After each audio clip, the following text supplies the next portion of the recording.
తిరుమల తిరుపతి దేవస్థానం అదనపు ఈవోగా ఐఆర్ఎస్ అధికారి వెంకయ్య చౌదరిని నియమించారు. ఈ మేరకు గురువారం ఏపీ ప్రభుత్వ ప్రధాన కార్యదర్శి ఉత్తర్వులు జారీ చేశారు. కేంద్రం నుండి రాష్ట్రానికి డిప్యూటేషన్పై వచ్చిన వెంకయ్య చౌదరిని ఏపీ క్యాడర్లోకి తీసుకుంటూ ఆదేశాలు జారీ చేశారు. టీటీడీ జేఈఓగాను ఆయన విధులు నిర్వహిస్తారని ఉత్తర్వుల్లో స్పష్టం చేశారు.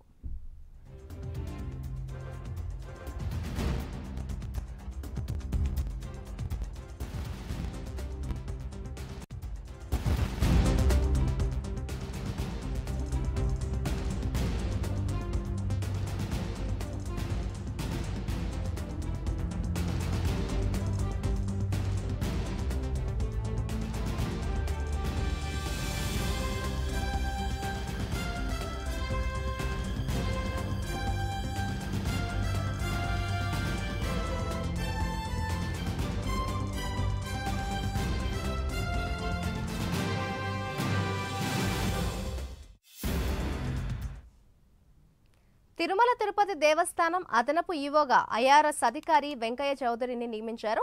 ఈ మేరకు గురువారం ఏపీ ప్రభుత్వ ప్రధాన కార్యదర్శి ఉత్తర్వులు జారీ చేశారు. కేంద్రం నుంచి రాష్ట్రానికి డిప్యూటేషన్పై వచ్చిన వెంకయ్య చౌదరిని ఏపీ క్యాడర్లోకి తీసుకుంటూ ఆదేశాలు జారీ చేశారు. టీటీడీ జేఈఓగాను ఆయన విధులు నిర్వహిస్తారని ఉత్తర్వుల్లో స్పష్టం చేశారు.